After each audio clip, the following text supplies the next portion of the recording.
Assalamualaikum warahmatullahi wabarakatuh. Halo semuanya, perkenalkan nama saya Ovi Mardatila dengan NIM 24140100 dan 25 dari kelas 4 PAIA. Jadi di sini saya akan mereview kembali materi kita minggu lalu, yaitu tentang Quran An-Nahl ayat 125 sampai 128.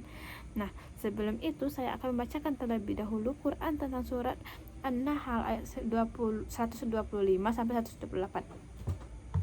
A'udzu billahi minasyaitonir rajim.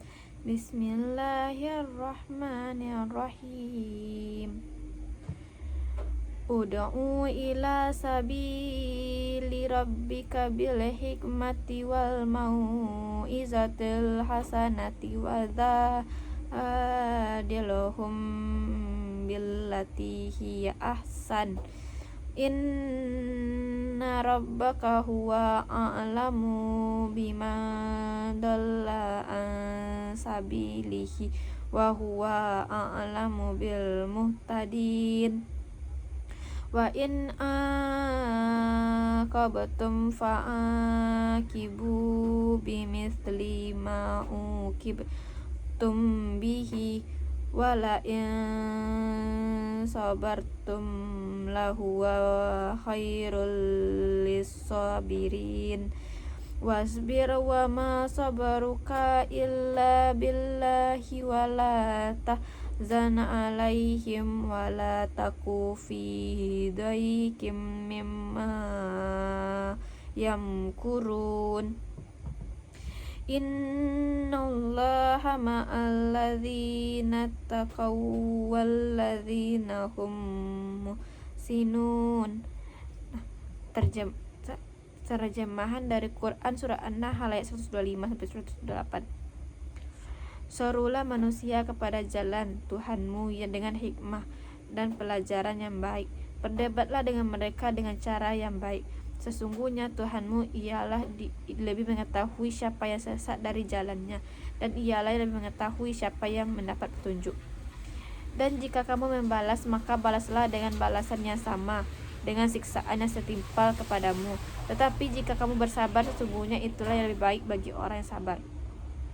Dan bersabarlah Muhammad, dan kesabaranmu itu semata-mata dengan pertolongan Allah.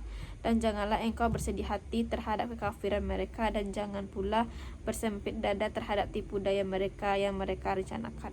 Sungguh Allah beserta orang-orang yang bertakwa dan orang-orang yang berbuat kebaikan. Nah, selanjutnya itu asbabun nuzul dari Quran surat An-Nahl 125 sampai 128. Ayat ini turun sebagai petunjuk bagi Rasulullah dalam berdakwah kepada kaum musyrik Mekah. Khusus pada ayat 126 sampai 128 itu banyak riwayat yang menyebutkan bahwa ayat ini berkaitan dengan peristiwa setelah pertempuran Uhud. Dalam pertempuran tersebut, Hamzah bin Abdul Muthalib gugur dan jasadnya dimutilasi oleh kaum Quraisy. Rasulullah sangat berduka dan sempat berkeinginan membalas perlakuan mereka. Lalu Allah menurunkan ayat yang mengajarkan bahwa jika membalas, balasannya harus timpal, tetapi bersabar dan memaafkan lebih utama.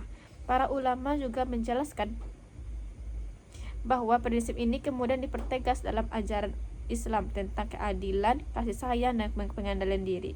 Dengan demikian, ayat 125 sampai 128 memberikan pedoman lengkap tentang metode dakwah yang benar, etika menghadapi penentang, serta pentingnya bersabar dalam ketakwaan. Selanjutnya itu nilai-nilai pendidikan dalam Quran surat An-Nahl ayat 125 sampai 128. Yang pertama itu nilai pendidikan dakwah. Pada ayat 125 menjelaskan bahwa penyampaian ajaran Islam harus dilakukan dengan cara yang bijaksana, santun, dan penuh kasih sayang.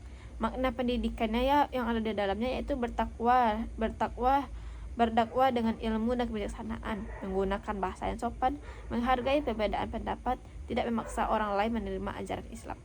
Nah, yang kedua yaitu nilai pendidikan akhlak. Islam mengajarkan akhlak mulia dalam berbicara, berdiskusi, maupun menghadapi orang-orang yang berbeda pendapat. Nilai pendidikannya itu bersifat santun, menghindari caci maki, mengedepankan dialog yang baik, menghormati sesama manusia. Dan nilai pendidikan yang ketiga itu kesabaran. Pada ayat 126 sampai 127 menegaskan bahwa sabar merupakan sikap yang lebih utama sikap yang lebih utama daripada membalas keburukan secara berlebihan. Makna pendidikan itu menahan amarah, tidak mudah membalas dendam, tetap tenang ketika menghadapi ujian, dan berserah diri kepada Allah. Nilai pendidikan yang keempat yaitu keadilan. Islam memperbolehkan membalas sesuatu kezaliman secara setimpal, tetapi melarang tindakan yang melampaui batas. Makna pendidikannya yaitu berlaku adil, tidak melakukan batas balas dendam yang berlebihan, menghormati hak orang lain. Yang kelima itu nilai pendidikan ketakwatan. Pada ayat 128 menjelaskan bahwa pertolongan Allah selalu bersama orang-orang yang bertakwa dan berbuat ihsan atau kebaikan. Nilai pendidikan itu meningkatkan ketakwatan, memperbanyak amal soleh, ikhlas dalam perbuatan. Dan nilai pendidikan yang terakhir yaitu optimisme, yaitu Allah memerintahkan Rasulullah agar tidak larut dalam kesedihan menghadapi penolakan dan gangguan. Nilai pendidikan itu tidak mudah putus asa, yakin pada pertolongan Allah, dan tetap semangat dalam perbuatan baik. Selanjutnya itu penerapan dalam kehidupan sehari-hari. Yang pertama itu menyampaikan nasihat dengan cara yang baik, misalnya menggunakan kata-kata yang lembut, tidak merendahkan, tidak memaksa kehendak. Yang kedua itu menghargai perbedaan pendapat dalam keluarga, sekolah, kampus maupun masyarakat dengan berdiskusi secara santun. Yang ketiga itu mengendalikan emosi ketika mendapatkan perlakuan buruk, tidak mudah marah, dan memilih jalan damai ketika memungkinkan. Nah, yang keempat itu bersikap adil dalam mengambil keputusan serta membalas kesalahan orang lain secara berlebihan.